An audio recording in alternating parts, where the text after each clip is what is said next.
So you just installed Kiwi Size Chart and Recommender, and you have a product with the size chart that you want to import.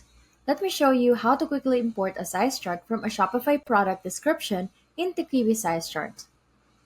Let's start by logging into the Kiwi app from your Shopify admin.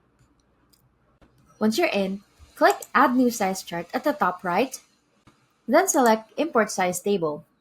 You'll see a few options for importing size charts in different ways, but go ahead and choose Import Table from Shopify product description. Now search for or select the product you want to import the size chart from. Then click Select. From here, you'll see a list of tables from the product description if there are multiple tables. Just pick the one you need and click Select Table to bring it into Kiwi. Once it's imported, double check the sizes to make sure everything looks good. If you need to make any edits, go ahead and update the details.